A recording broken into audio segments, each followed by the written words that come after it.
What is up, book nerds? We are doing a Greta Gerwig film ranking. This is going to be a shorter video considering she only has 3 solo directorial films. What drove me to do this list is she's one of the biggest directors working today. Most of you probably know her from Barbie, but I'm sure some of you may have known her from her previous 2 films. I put the tagline feminist icon because she's probably the most unapologetically feminine director in Hollywood right now. I mean, her first film is a coming of age story that is unapologetically feminine. Little Women is a film based off of a book about 4 little women, as you can guess. And Barbie is about a toy that is best known by being played with by girls.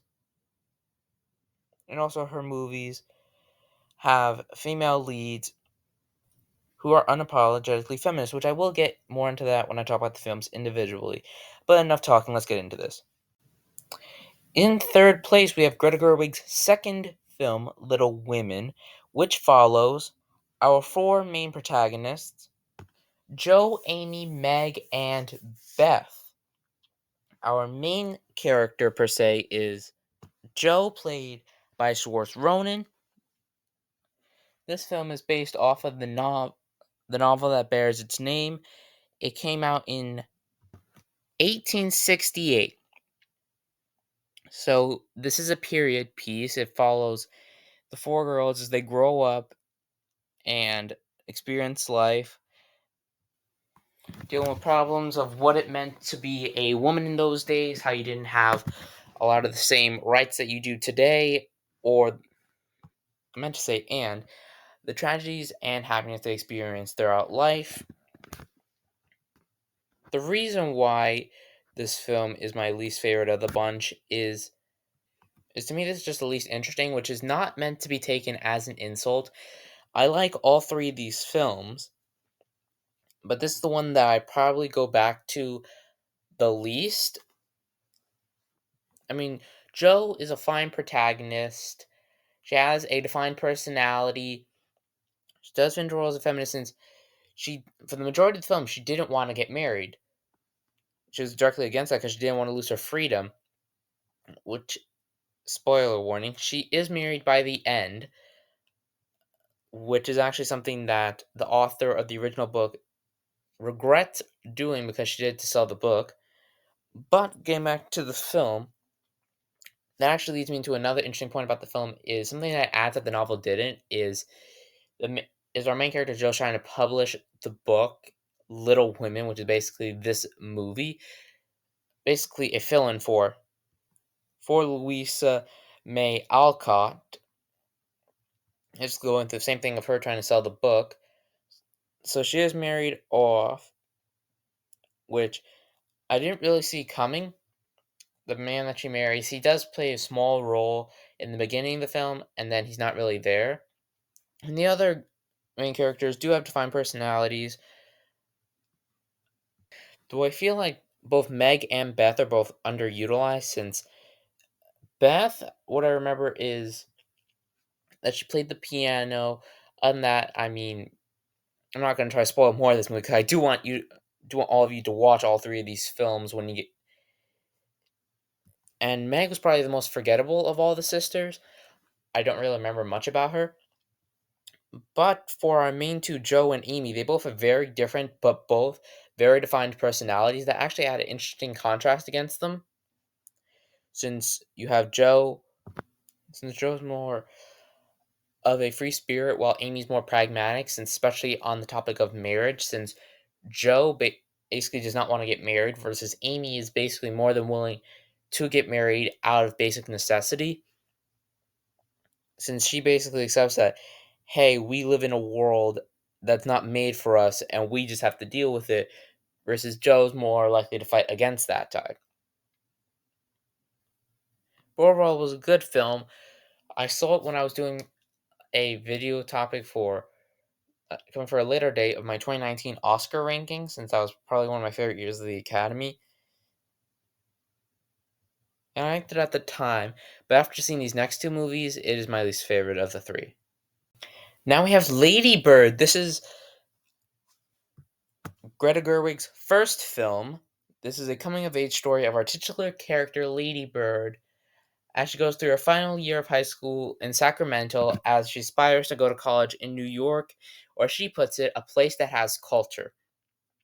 The best part of this film was her contrasting dynamic against her mother, which are actually very similar since they're both stubborn. They both want very particular things, which that contrast against each other a lot, and they butt heads a lot. In many ways, Lady Bird is very similar to Joe, not just because they're played by the same actress, since they both are misunderstood by society and they basically go against society a lot. And they're both pretty stubborn. I feel like this is one of the better coming of age films. Like it does portray its themes very well. Lieber is a great main character. The plot is interesting. They have a bunch of great side characters. You have some pretty decent twists and reveals throughout the film, and it provides a nice conclusion. I really like that ending. The ending really brought it full circle and brought the film together in a nice, neat bow. Also, a fun fact about these films is all three of them are Best Picture nominees. I'll say that. But I think by now you all know what my number one is. At number one, we have Barbie. This was actually a last second decision. Originally, I was going to have Lady Bird at number one, but I changed it to Barbie at the very last second because I thought to myself, what movie would I rather watch right now? And the answer was Barbie, since Barbie is a very fun film. It was probably the funnest film of last year. This is a silly film, which is probably will probably give me flack for this since it's probably the silliest film of the bunch and the least smart of these three movies, I'd say. It's probably the least complex, but it is surprisingly complex even then. It deals with the themes of the patriarchy, um, what it means to be a woman, what it means to be a human. Also, the musical numbers are good. Ken is probably one of the most interesting side characters since he is like a full-on man child, and so this when some of the absurdist humor really comes together. So Ryan Gosling and Margaret Robbie were perfect casting in both of these roles. The set design is beautiful.